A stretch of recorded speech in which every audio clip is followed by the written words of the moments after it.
Good afternoon, everybody. Like 3 p.m. sharp. Hello, everyone. Jonathan, Luzmo, you know me. That's not the purpose. I'm just making some noise over here to make sure that you see me and that you hear me. And if you can tell me that in the chat, that would be lovely. And of course, at that moment, because they were all hidden under my screen, let's bring in my superstar, Francois, my second superstar, Yannick, and the chief of the chiefs over here, Mr. Jasper. Hello, gentlemen. First of John? all, and yes, thank you, Gerdy. I love the fact that Gerdy is always the first guy that tell me that he hear me and that he see me. Guys, Happy New Year, a good health, amazing projects. Same for all that audience. I hope that everybody could enjoy. I'm very happy to be here with you guys. I hope you too. I want a big shout out for Yannick because he got an upgrade for Christmas. He got a super light now. Look how crisp the guy looks. That's amazing. He's like even shading me. I'm used to be the guy in the light. Now we will have Yannick in the light. So very happy that you upgrade your setting, man. So that's really cool. As everybody hear us, let's just wait like 10 seconds, 15 seconds more. As usual, roadmap for us is for all of us, and definitely for the three guys over here, a very important moment for them, because that is where they commit. That thing where you tell the people what you're going to do and that you need to deliver in the terms and conditions that you said. That's all about. Had a sneak peek about it, of course, and I must say, pretty impressive. Let's face it, we are not a corporate with 1,000 employees. We are still a scale up. When I see what all those guys are committing to deliver, it's not a big chapeau that we should do, but more than a big chapeau. So first of all, guys, really happy that you put so much effort in there. And I had maybe a question for Francois. How many requests do you think we collected through our amazing website last year? Wow, that's a very good question, Jonathan. I know a bit. I'm reading. You know, then you may not. Keep 10 seconds in the chat. How many requests do you think we collected in 25? So we have about 250 plus clients, just to give a hint. How many requests do we had? I also want to know how many conversation did we had with clients last year? That's the second question. So first is the amount of requests. The second one is the amount of conversation. And then there is something that I was always hoping in my life that a SaaS company would do, is developing capabilities and features with clients. How many clients were deeply involved in crafting with us capabilities/features so that we can make it broad? Gerdy, I want to see at least a figure so you can answer or the amount of requests or the conversation or how many capabilities features we have been shipping in 25. And if you don't do it, I will have to bring the slide in. I see that we're with 30 people, and I know that those guys are very picky about timing and not taking more than 40 minutes of your time. So, yeah. When I guess and I guess right, can I get finally one of those awesome Luzmo heads? Yes, and even two if you want. But you have the answer, so you're cheating. Gerdy, huge thank you. And you know what? Here you go. Jasper, that's a good transition for you. But to us, Jasper is our VP product. He's the guy that knows the figures and the results. So here are your figures, man. What do you think about that? Yeah, actually, so the 500 that Gerdy said is spot on. We got a little bit just over 500 feature requests. So a lot of those are about similar topics. So it's not 500 different ideas and features, but it's all super valuable. Everyone who submitted feature requests, thank you. We read every single one of them. And when we start thinking about new features and solutions and a problem to solve, it's the first source we look at. Like, who bumped into this? What's the problem that they want us to solve? We had a lot of customer conversations. That's not just the three of us on calls with customers. That's also other teams, and it's also digital, like email, but we also look at all of that information, like, well, what topics are being discussed, what problems are our customers trying to solve with our product. But it's a lot of useful information for us, of course, to base the roadmap on, prioritize. And we did 12 features in co-development, and that means that we had calls before even starting feature development on use cases, problems we need to solve, ideas from our customers. And it's always super helpful. Like for us, it's the most fun if we can develop a feature together with a handful of customers who have strong ideas and also new ideas that we might not have thought about on how to solve a problem. And Jonathan, since this is my slide, so I added a few quotes there on the right. So if you ask me then in all these numbers, what are some of the common topics that we've heard customers talk about and also that are relevant for this presentation and this roadmap, then it's that we heard a lot of our customers and also newly joined customers say that it's really easy with Luzmo to get to a result quickly. So I have a quote here. It's a real quote from a customer who said, hey, we actually built with Luzmo what we previously did in 6 months. We did that with Luzmo in 6 weeks. That's, of course, awesome to hear. But also things like that connecting data is really easy, but that we hear a lot of customers need some more tools and help to turn that data into the right format that makes them able to visualize what they want to visualize. Next, Embedded Studio. That's the tool for end users to let your own users edit dashboards and build their own things.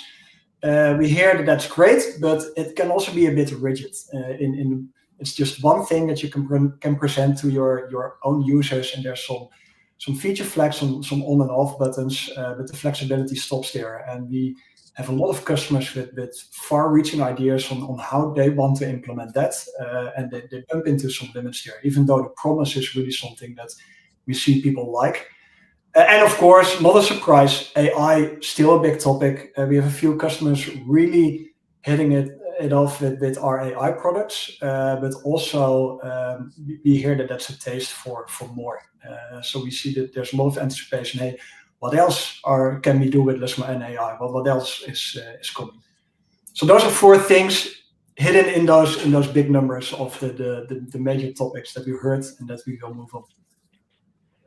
You know, one thing that I keep in my mind when I see those figures and the codes that you collected, when I study, they always say that you need to work for the end client. You need to be customer centric. You need to help those guys. I think just those figures show how important our customers and prospects are for us.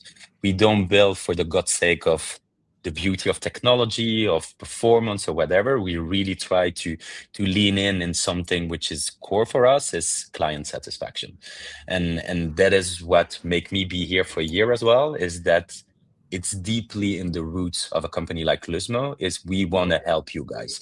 So my goal is go on that website, keep talking with your CS, keep challenging François, Yannick, Jasper about what you need, because that's first of all their job, let's face it, but it's also part of what we want to deliver and how we want to be perceived on the market. We are fighting as hard as we can to deliver on what you need, guys. And so keep that in mind. We really need you to guide us towards what is the most important for you. So good transition, I think, guys, for where do we want to focus? And normally I'm always ping-ponging between François, Yannick, and Jasper, but let's face it, this is one for you, my dear friend Jasper, because you have 2 letters in front of your title, which is VP, so you take full responsibility for Focus Point. Do we agree on this one? Yes? I'll gladly tell you more, yeah. Then here you go, my friend. Yes, you've seen it in the quote before, but one of our strengths is that you can really get to result fast, and we want to even further deliver on that. Make sure that Luzmo is the fastest route to ship embedded analytics. That's not entirely where it stops. You see in the details there, it is important to do that with high customization. Like if you cannot make it look and feel the way you want for your users and make it feel as native in your app as all the other elements in your app, then it's not really embedded analytics. That's just some third party you plastered in. So we want to be the fastest route to embedded analytics, but make sure that we maintain that high customization for our customers. That's the focus for this year. That's what we want to deliver on. But there's a lot of stuff that goes into delivering on that and improving on that on the point where we already are. So let's jump to the next slide, Jonathan, unless there's... It's already done, my friend. You even don't need to tell me. I'm your wingman, you know that. Perfect, yeah.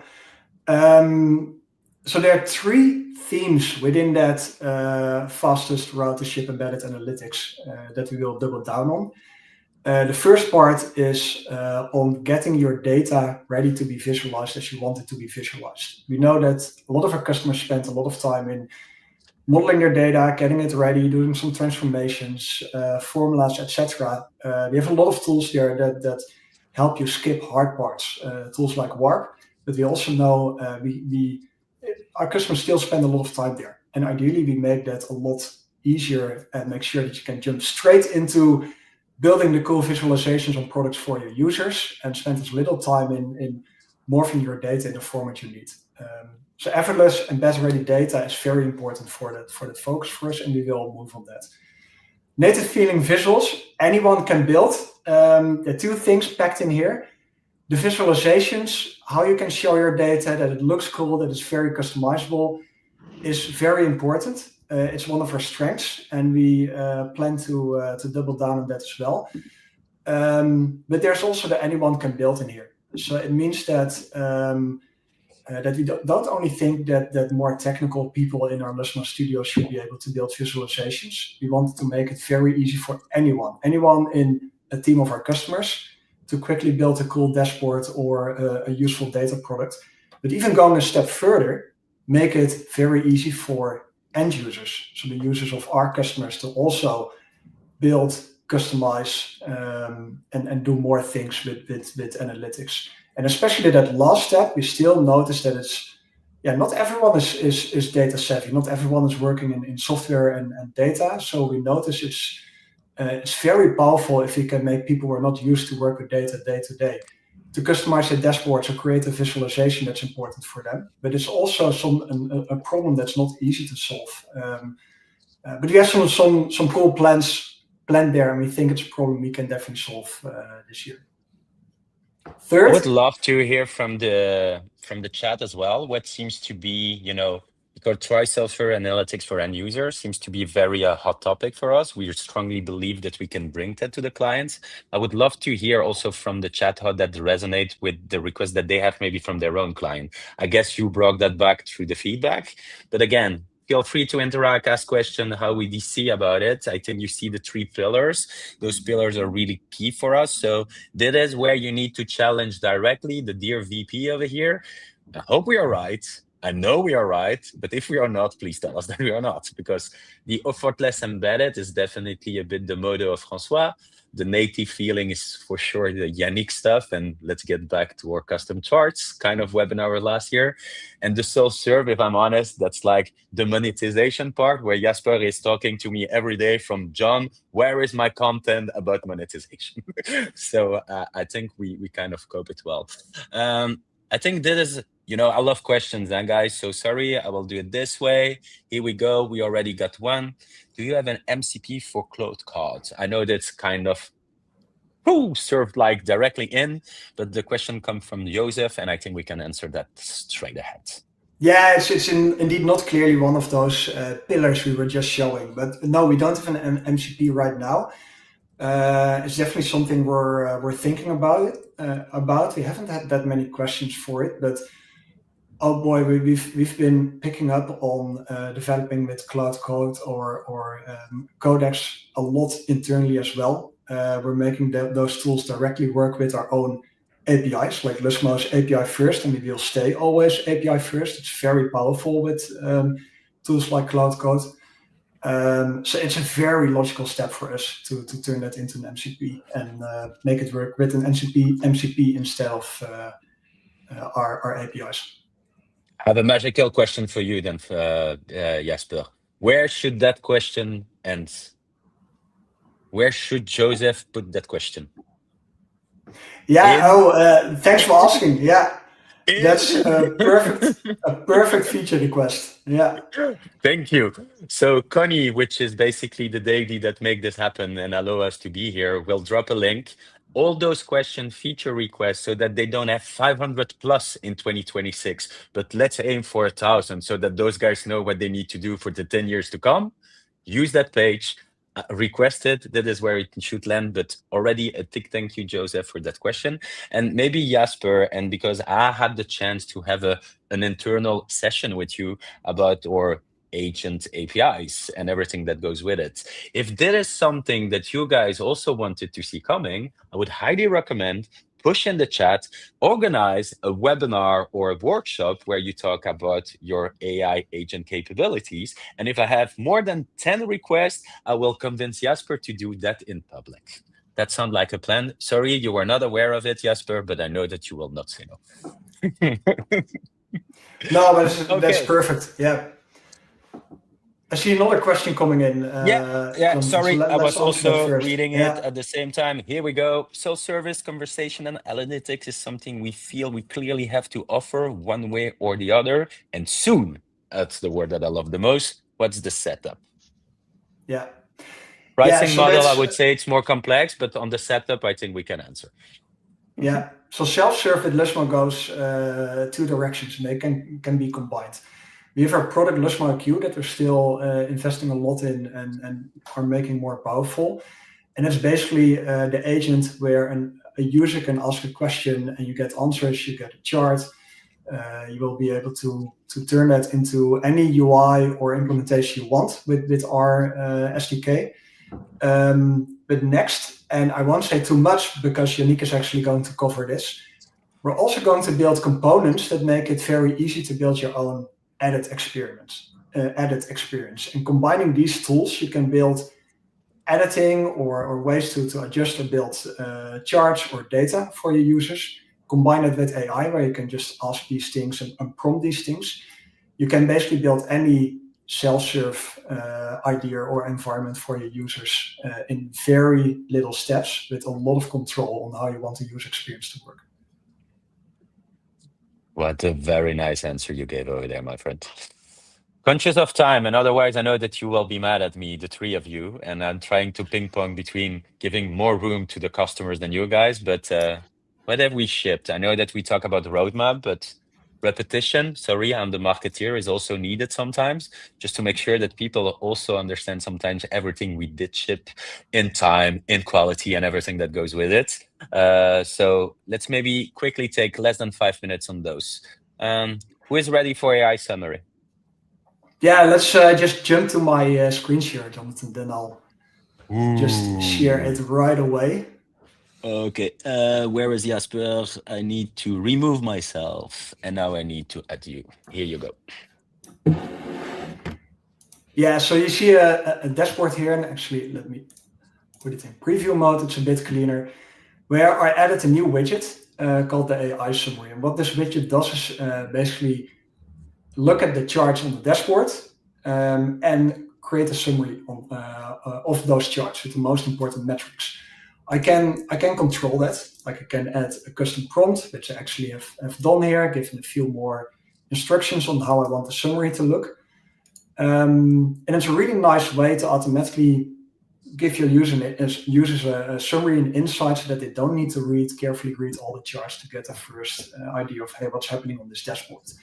The cool thing about this being a Luzmo widget is that it's interactive. So if I start filtering things on this dashboard, it will update and it will also summarize based on the context. So whether it's filters or filters you set in access control, it will respect that context. And there's more context it will respect, like, for example, localization you might have on dashboards. So if I'm not a user who set my language to English, but let's say French, which I don't speak, it will translate that summary to French. I have no idea what you're saying here, but I trust this is the French translation in this case. And we have some smart things, like, for example, it builds on the query caching that's already in Luzmo and other tools. If I remove a filter and have some data that was already there, it will appear quicker. So it makes use of the complete Luzmo stack, and it's something that you can just easily add by adding it here as a widget and dragging that to your dashboard. I have a question for you. Basically, you're telling me that you build Jarvis within Luzmo. So in the morning, I can wake up and just starting talking because I use a lot of voice to text and just say, how is the business running? And I don't need to read any graphic anymore. And I would have basically the input about what needs to be done. Is it correct to see it that way, Jesper? Yeah, exactly. Yeah, I think it still pairs perfectly with the dashboard, because the way I consume these dashboards now is I read the summary and then I think, okay, there's something I want to look a bit deeper into, and then I'm going to look at the chart and then figure out, okay, what's this trend going up or down? What I would highly recommend the people to do is, because I used it, is you get that per answer, and then you will quickly notice how deep you drill in really looking at where is the real gem, the real value that you can activate. And I think it's much easier that way than what you can do by drilling yourself in the different dashboards to get to that information. So I see it really as also a speed to insights, which is, in my opinion, really drastic an improvement versus the old way of doing it, if I can say it this way. I also have a question for you, Jesper, and I'm sorry because the question will always stick to your face. So I will try to switch it this way then. Also available in Flex, and Nikki, I love it. So cool it's nice to have you with us, by the way, Nikki. Jesper, maybe just Flex. What is Flex for the people that are not clients? And then you can answer the question of Nikki, if you don't mind. Flex is the way to create charts programmatically or update them programmatically with our SDK. So if you want, right, if you want to build the dashboard more the programmatic way with code, with your development team, that's where Flex comes in. It gives you a lot more control. And if you want to personalize things or mix it with your own content on the page. So the widget itself is not a Flex widget because it's basically text, and there are probably better ways if you're building your own UI to visualize your text. But this is also available through APIs. So there will be API calls where you can just basically pull the summaries and then display the text where you want to. Okay, I think that's a very good answer. Thank you for mentioning Flex and answering the question of Nikki. Nikki, score 0 to 10 in the chat about the answer of Jesper. Okay, let's move on. Jonathan, yeah, before we skip to the next slide, I want to mention first, because if you go to that slide of the AI summary, because you'll see that a couple of times.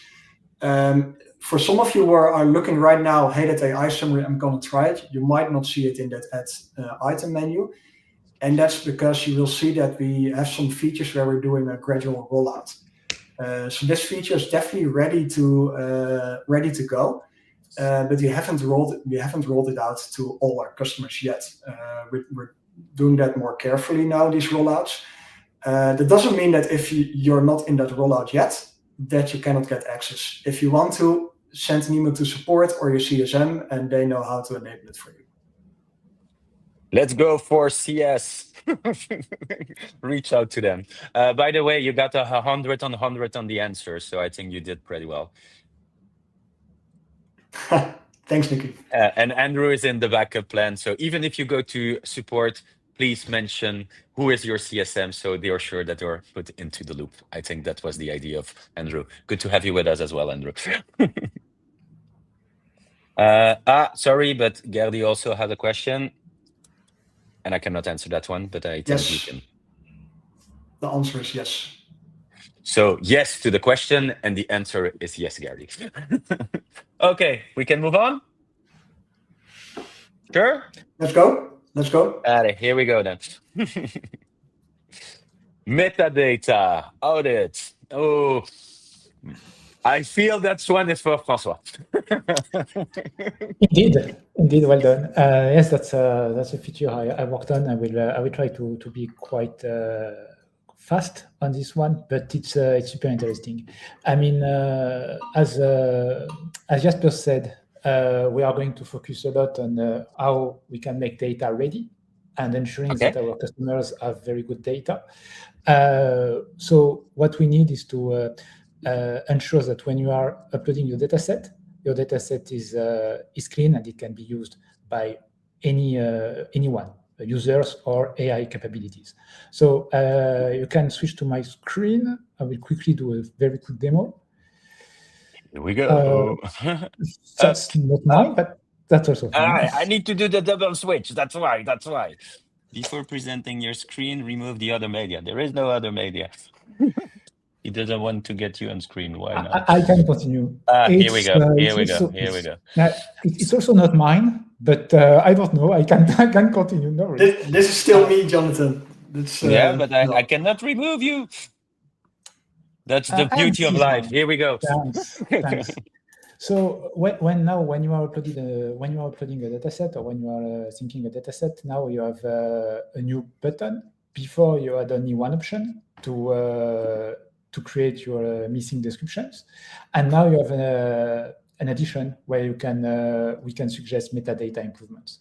So first of all, these two features are grouped because they are improving your metadata. So the creating missing descriptions is still working. You can still use it. Pretty impressive feature. I will not demo it here because it will take a few seconds and I don't want to take too much time here. But when you click on the suggest metadata improvements, we are checking all your columns and we are identifying some improvements.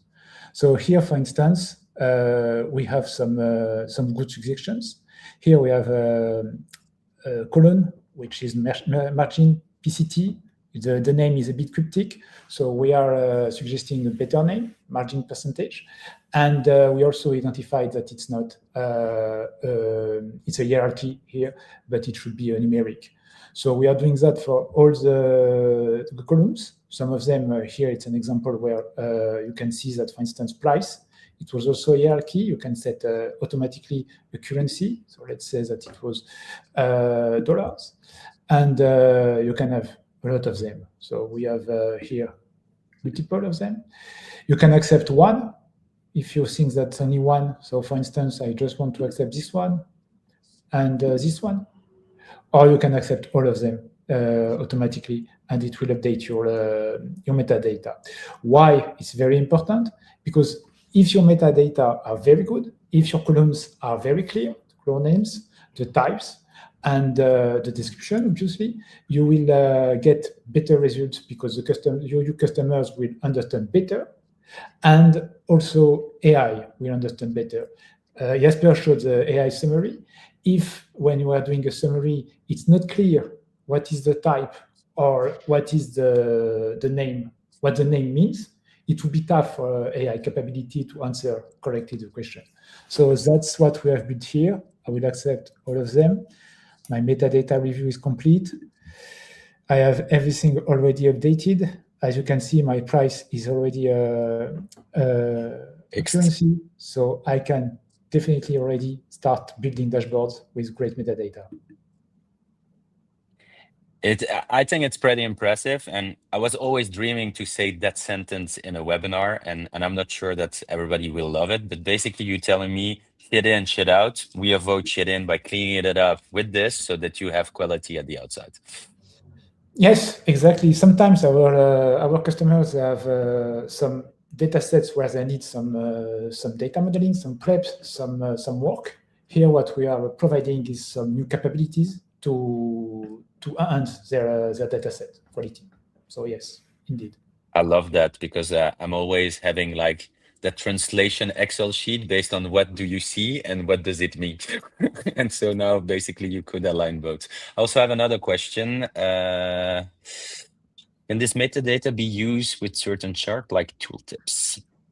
Yeah, that's a good question. So basically what we are doing here, it's at a dataset level. We are changing based on the suggestion we are providing. You can change some of your either name, type, or description. So it impacts all your obviously components in your dashboards. If you are changing, you can, for instance, for a price, if you are using a currency, the currency will be then used in any charts and any capabilities. So yes, the answer is yes. Okay, so if I get it right, because I'm the Mickey Mouse over here. So basically now you will have better typing of the better structure, but also when you will surround it with your mouse, you would have a better description, correct? When you will be in your charts, you will use the right types, the right improve the names and everything. Yes. Lovely. I love when people ask questions, and Nikki always has an extra question for you, my dear friend Francois. Is this metadata available for formulas as well? That's a good question. That's still something we have to do. So as you can come back maybe to the slide from the deck, that might be useful. The feature we are releasing, yes. So yes. The feature we are releasing is included in all plans. So, but as the same than the 𝘁𝗔, we are doing a gradual rollout. So if you are interested, you can reach out to your CSM, try it.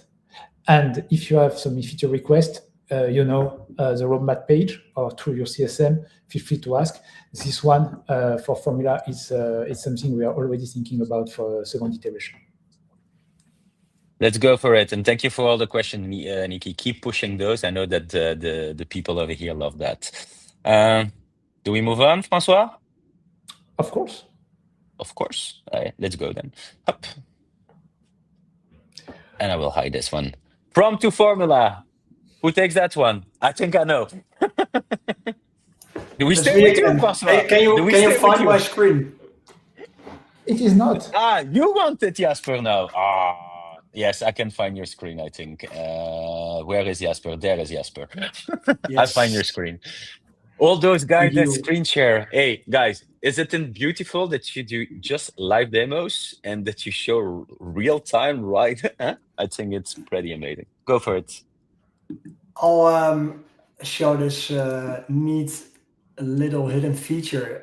If you're in a data set and you add a formula, we now have an option here to generate that formula with AI. It's a capability that 𝘆𝚋 is already capable of. So we thought, hey, why not use that capability also to make formula creation for data set a bit easier.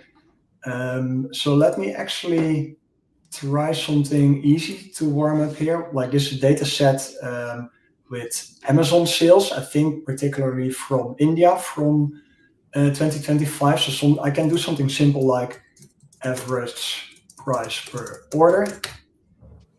It will think about what to use to create that. This should be very straightforward, and it creates a formula.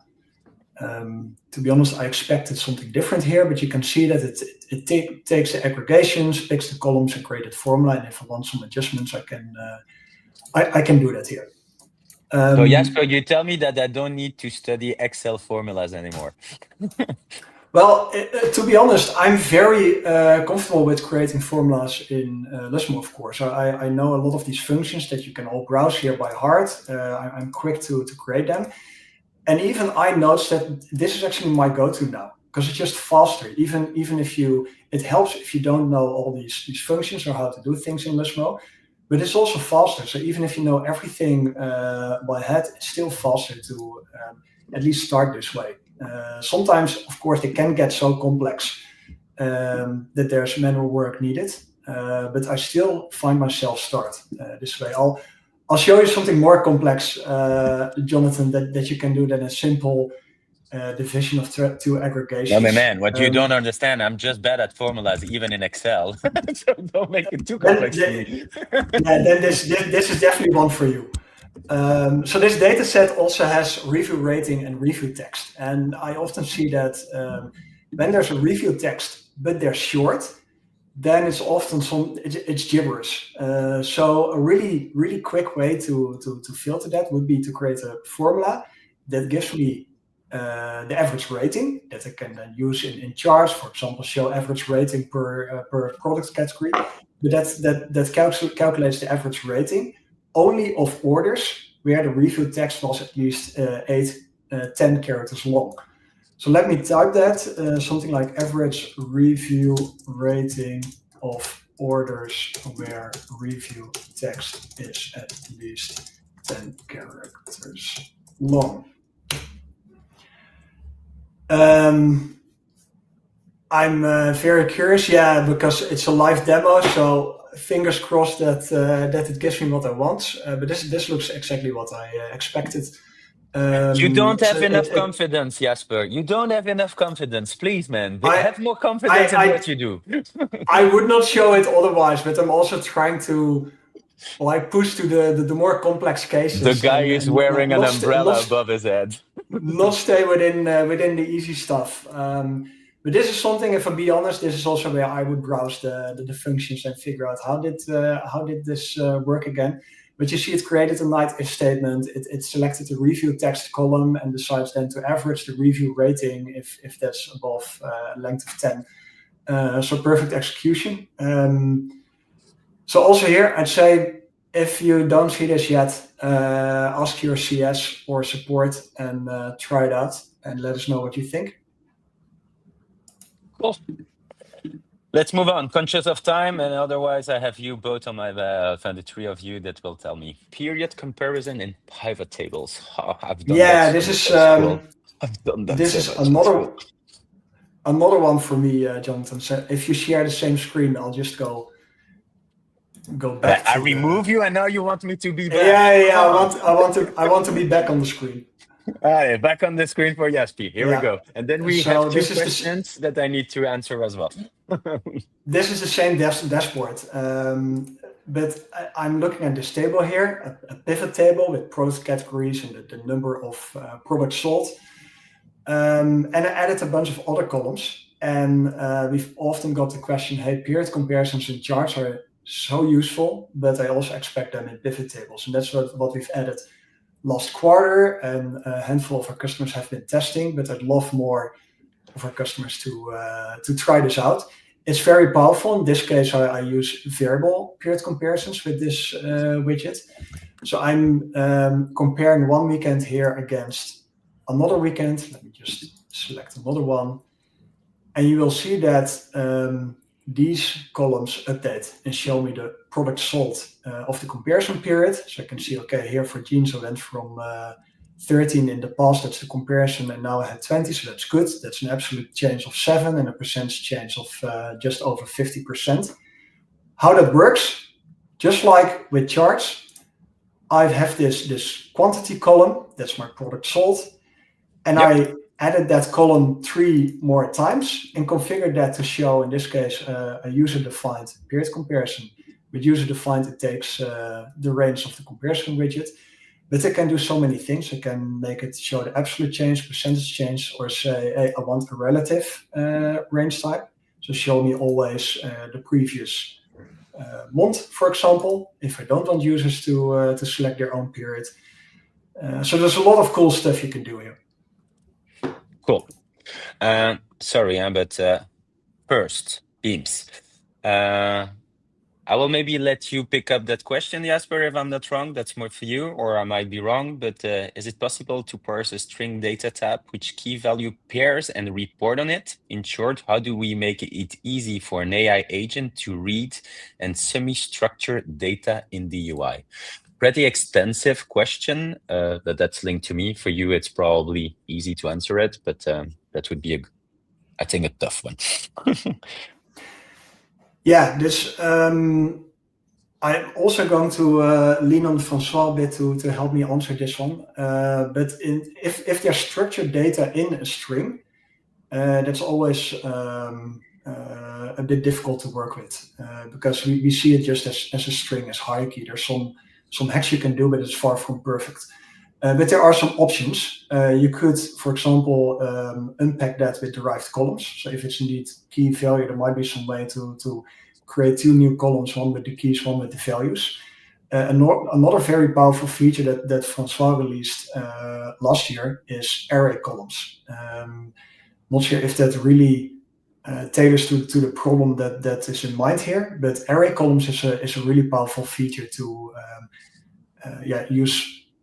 use data that's structured, like comma separated kind of data in one column, to use that in a structured way and do all kinds of calculations on it.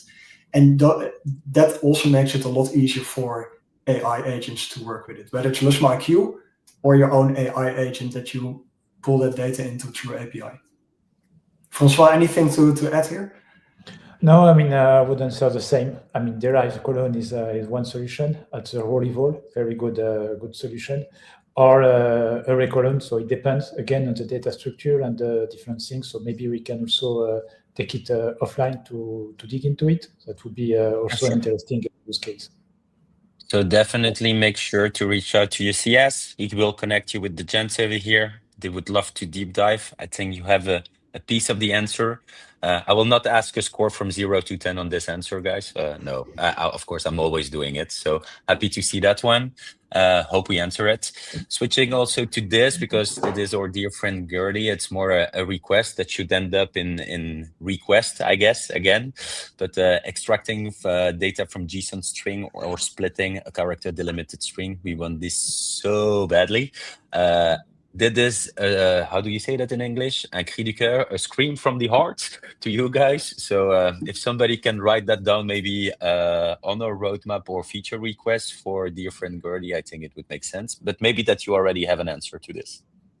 Part of the plans? Yes? No? Maybe? I mean, I'll let François take this one. Yeah, I mean, this one. Come on! I mean, the feature for Formula is super powerful. So as you saw, when you are writing something in a natural language, it gives you a formula, super powerful, game changer. This is for the 𝗹𝗃, this is a feature request. So definitely something we would like to do, but add it to the roadmap page, and we will obviously try to work on it. All right, I think that is really in-depth, guys. Really like it. Openness, transparency is all we love. So we are 40 minutes in, so you know, before you start complaining again. No, just kidding, of course. So let's talk about the future, or what you are already working on, because let's face it, guys, we are the 15th of January. So I hope that some of you were doing some work in those 2 first weeks. Sneak peek, Luzmo Studio. Woo! Put your light on, man. You're under the spotlight now. It's your turn.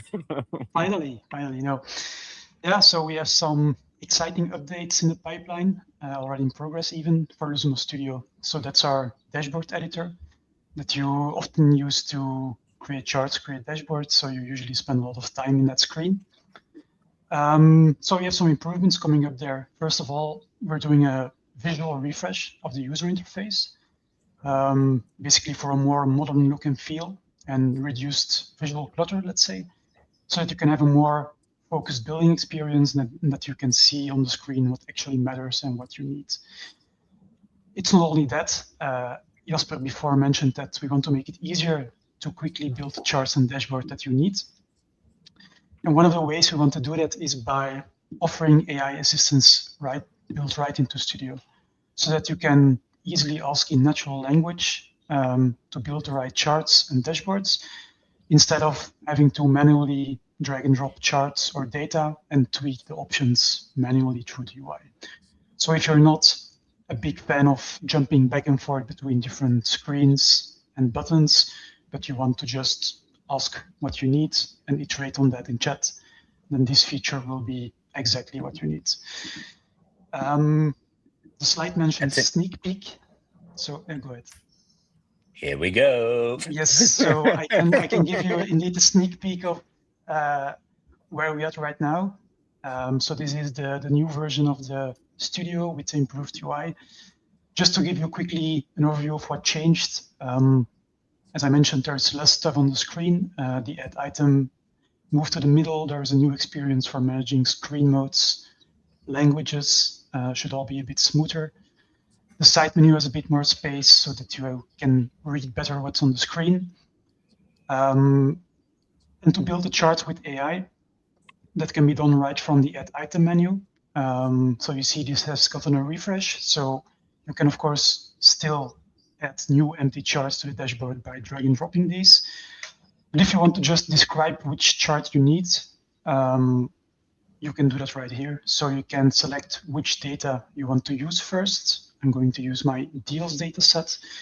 And we can ask, for example, to show a funnel of the value per deal stage. Let's see what it cooks. And so you see a chart comes out, a funnel chart with the deal stages, which is exactly what I asked for. So that's good. And you see that the chart is immediately in edit mode. And on the left side of the screen, we have the prompt chat history of this chart. So if I'm not fine with what's showing on the screen here, I can iterate on that by just asking a follow-up question and the chart will update. I can do that in a bit back and forth in the chat here. if I just want to make one small manual tweak in the settings UI, I can switch from prompt to settings. Yes. For example, disable the title, show the legend differently. So you can easily toggle back and forth between prompt and settings. We definitely don't want to force you towards prompting, but it's an option that you have if you want to use it. And that should definitely speed up the creation process of charts and also of dashboards. Yannick, I want the same funnel with performance of marketing. It doesn't look like a stroke. I want the same. If your bottom line is amount of new customers signed in 2025, or that you tell me that we signed that much in 2026, I want the same one. So you can just make Jonathan, sure that we apply that to our own dashboards. I love it. No, let me correct you. You shouldn't ask Yannick, ask the agent.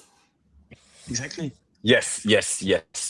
But you told me it's in the making, so I need to address it to the guy which is making it so that the AI does it right. Because you told me if the input is not right, the AI is not throwing the right answers either. Jonathan, just upload your data set of marketing, use the metadata audit from Francois for perfect AI readable metadata, and then if people challenge me in the chat, I do a session in a month time where I do that. But people need to challenge me to do that live, but I will be more than happy. I have a question for you because I think that's one from Pat. And again, thank you for questions. That's what we love over here. Can you hide filters on the new dashboards? We have a lot of our users that use the Luzmo interface, but we would like to hide filters to only show when they need to filter.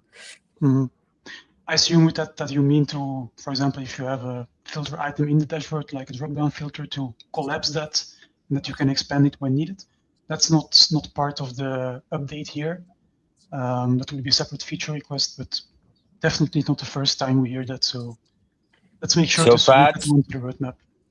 Yannick just told you somebody already pushed that in feature request. That means that if you add it on top, that feature goes up into the priorities. So make sure to add it. And I think you will see that coming in the coming weeks or months. Let's finish the quarter. Go for it. Yannick, if I'm not mistaken, we do have customers who actually built this, embedded this with more of a Flex solution, right? Yeah. Indeed. If you go for Flex, I had this answer, but I didn't dare.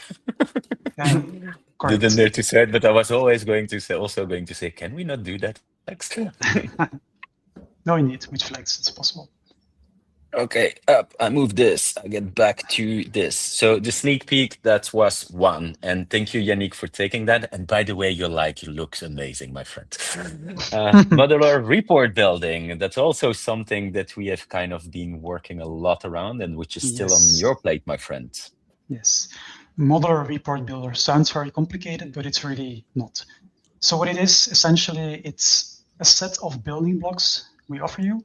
And you can use these building blocks to create your own embedded dashboard editing experience. So this is an embedded experience that allows your users to create their own charts and dashboards right inside your application, based on one or more data sets that you give them access to. That looks so great with the mobile, man. Really. I don't know if you did it on purpose, but this slide looks so slick. Already see the request of salespeople. Can we have this slide, please?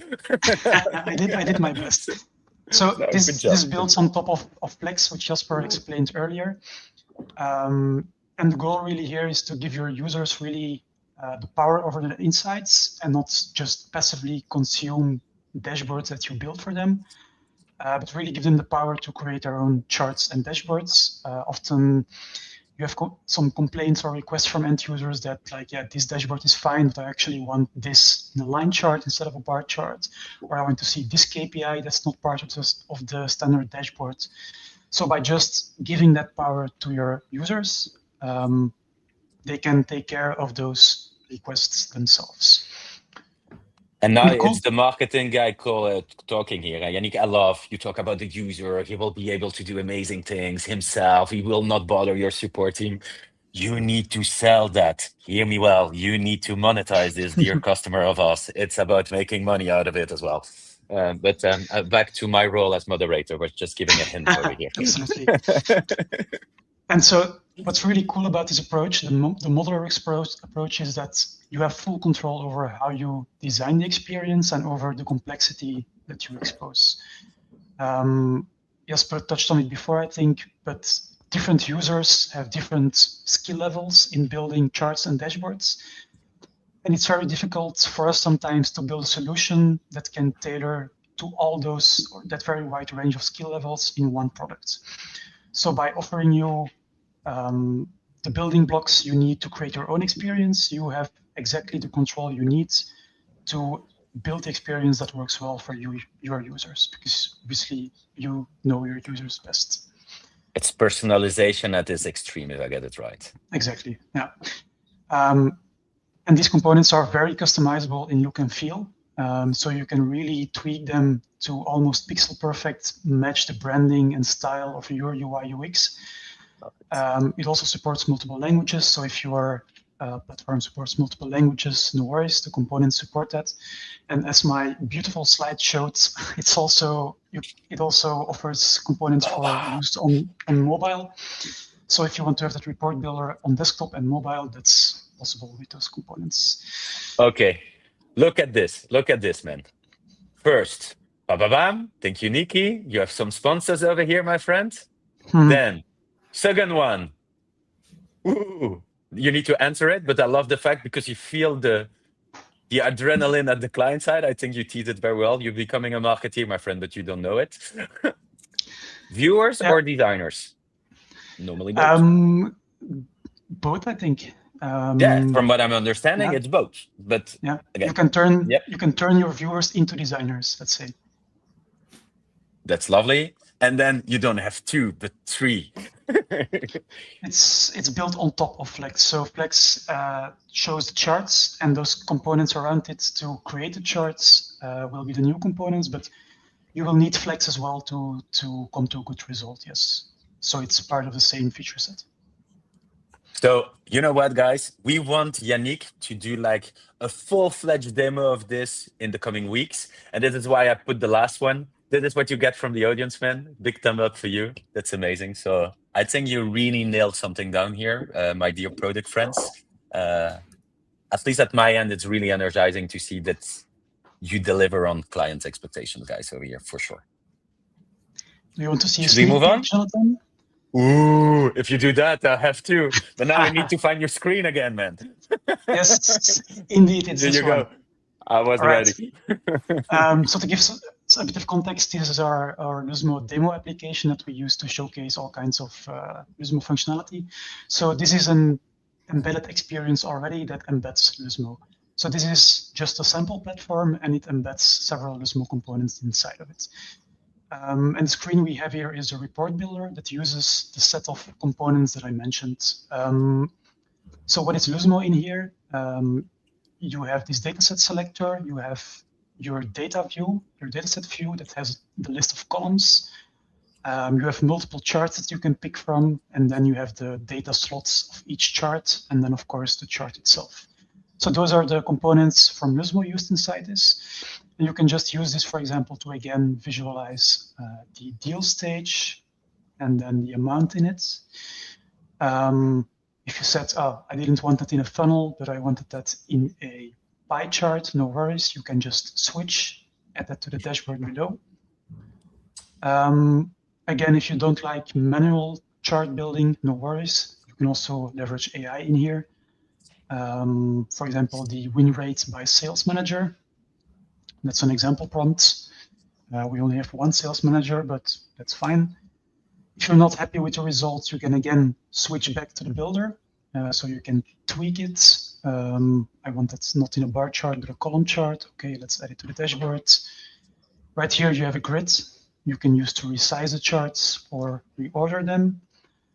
And for the users that just want to pick something from a pre-built library, you can put that in there as well. You have some pre-built charts that you can browse and just add them to the dashboards as well. So you see the table was just added. And then you can save that dashboard. The user will save the dashboard and it will be available for them to view later in here. So this is a very quick sneak peek, but this leverages the components And basically, you can see it as we give you a big set of Lego bricks, and you can use that to build whatever cool sports car with that you want. This is just one possible implementation, but you can really put whatever component you want where you want it on the screen. That is amazing. It's really crazy because basically you're supposed to deliver this by 30th of March, just so you know, Yannick. I don't know if you expect to take a lot of vacation, but it's about what we are going to deliver. Now you show so much things that everybody believes it's 100% ready. So just for our own sanity, that is still in the making, guys, just to try to reduce the pressure that we will have because of that demo. But lovely stuff, man. I see a lot of excitement in the chat as well. Score from 0 to 10 about how amazing that capability is. Would love to see that in the chat as well, to be honest. Let's go back because we are in. Ooh. Here we go again. Now, I had my lesson during the 𝘵𝗵𝘁, so I'm a little bit better with that. So I will not ask stupid questions today, but the floor is yours on this one. Yeah, nested formulas. So we have talked a lot about it. We have released almost more than a year ago our aggregation formulas, and it gives a lot of capabilities to build calculations you want to help you when you are doing some work here. But now we are working on the nested formula. Nested formula, it's a concept. So there is a kind of an example on the right. It gives you the ability to do multiple levels of aggregation. So you can do an average of an average in this case. In the case here, an average on an average, and I need to understand an average on an average. I know that you need to understand an average of an average and what it means and how you can use it or why it's useful. So maybe we can switch to a quick. It's not a demo; it's just an explanation I have, and I wanted to show you a bit in the context of a sales dataset what it will mean. So here, if your question is what is the average deal size across web? And it doesn't matter if the sales rep has closed 4 deals or 40 deals. Here we have 6 reps. One closed 40 deals, other was 22, other 4. Our database is at the deal level. So we have 100 deals here with rep IDs and everything. So it's pretty cool. What you can expect from formulas is to do an average of the deal, which will take basically this amount divided by the number of deals. It's good, it's nice, it gives you a lot of value, but it's not what you are expecting. It will give you an average deal size where each deal equals 1 row. It's very interesting, but it's not what we are asking. What we are asking, again, is what is the average deal size across webs. So here, what we need to do that. It's a little bit more complicated aggregation, but you'll see it's quite simple when you think about it. The first thing we need to do is that we need to average this amount of this deal amount, but by including rep ID, so per rep ID, which will give a little bit something like that. Here we have an average per rep ID. First aggregation. Then, on top of this aggregation, to get the average, you need to do a second average of that. So here, we will get this number. So you can see that the number is very different, and actually, it doesn't give you the same calculation. And very often, you have data sets at the event level. Here it's a deal ID, it's a deal ID. It can be whatever event you have. But when you are thinking about metrics, you are more thinking about people metrics or business metrics. And what you want is to have entities. Here the entity is rep. So how you get this metric from a data set at the deal level to get the data to a rep level. Here you are just doing something like that, and it works quite well. Just to show you, because it's in the making, we are already working, so you can already do that kind of in the UI. How it works, you have first an average of the deal amount. We are using the include rep ID from the include and exclude capability, and then we are grouping that. We are doing another aggregation on top of that to have another average. So this would be the right formula. It doesn't work yet. We need to, it's a feature we are working on, but it will be released in beta by the end of the quarter. I love it. I love it, and I understood everything. If there is any questions or someone wants to dig into it, feel free to reach out. We can also set up a call and discuss further. If you have some use cases, also feel free to reach out to your CSM people or directly to us. That would be super interesting to hear. Yeah, I think you know who is going to be the first guy that reach out to you is our own sales manager, because he can build performance on it on his sales rep himself. And just to finish, before having nested aggregation formula, there were solutions, but solutions required data modeling. You had to reorganize your data set to ensure that it will work with formulas. Here, what we are doing is basically you don't have anything to do. You are building your nested formula, and we are using your data set. It shows the result. So again, we are simplifying and we are making your data ready to be used in your dashboards and data products.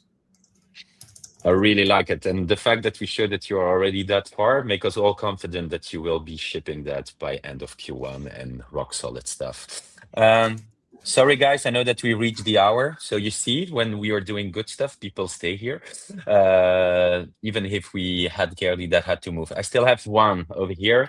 And I think this one is definitely important because it's good about talking about everything we release as new stuff. But, you know, by adding, you also need to talk about scaling. And I think this is something where I want you, Jasper, to jump into the conversation, because I think it's very important for our own people as well. Yeah, it's the last slide of listing what we're working on in Q1 and our big promises. And it's not a feature, but I thought it's important to mention. You saw the number. You've seen a 35% growth of embed users, so end users.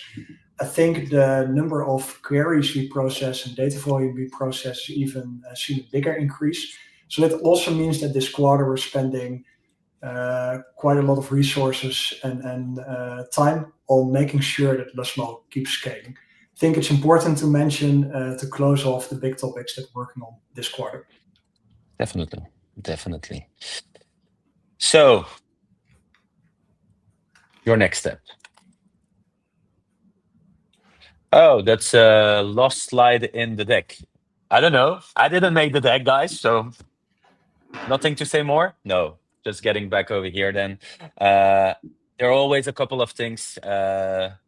If you have questions, it's now or never, I would say. Although I think we answer most of them. You have that lovely link, which is really important, and you understood with 500 feature requests, the amount of feature that we develop, co-host with you, the amount of conversation. That is really the goal.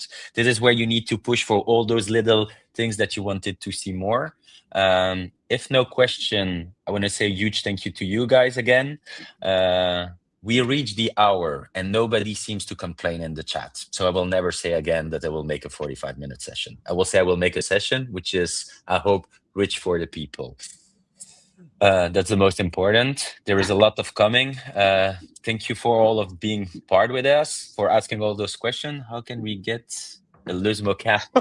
I'm really in the pain, guys. Everybody wants a cap, but okay. You made it clear, guys. I'm going to talk with finance just right now, and I will make sure that you can all have those capes as well, because Jasper will kill me the next time you see me physically, or he will steal mine. I'm pretty sure that he will steal it. And there are a couple of people requesting it. So Nikki, make sure that you will have one before Jasper, so that I just can like tease him a little bit that I'm providing it to clients first before colleagues. That's a promise that I made. So I will get back to where I purchased that one for me. it was a pleasure, guys, to see you all after the winter break. I'm very excited to see on everything we are working. Yannick, I think you will be under the spotlight without knowing it. Francois, I feel the extra questions for you in no time. And Jasper, make sure that you're ready for the workshop around AI and everything you did internally, because if I get a couple of people asking me to organize live workshops, I will pick that up and put that in my personal OKRs for 2026. And by the way, Francois did one physically in Paris that was amazing. If you want him to replicate that, please shoot it as well. I think we have amazing things where we can help you get more value even from what we do and have you really as part of it, of that journey that we are in, to help you have fast, embedded analytics that are perfectly personalized to the experience that you want to deliver. That's really where we want to aim for and where we deliver, I hope, on a daily basis for you. And on that note, if no questions, I will free up you guys. And again, thank you to everybody. A huge thank you to Connie, which is always in the background, and we couldn't make this without her as well. So huge thank you, Connie, as usual. And one day you will take my place to do this so that they or stop seeing John making all that noise in the webinars, and it will be much more straightforward with you, Connie, I'm sure. Guys, on that note, see you. Thanks, Jonathan. Thanks, everyone. Thanks, guys.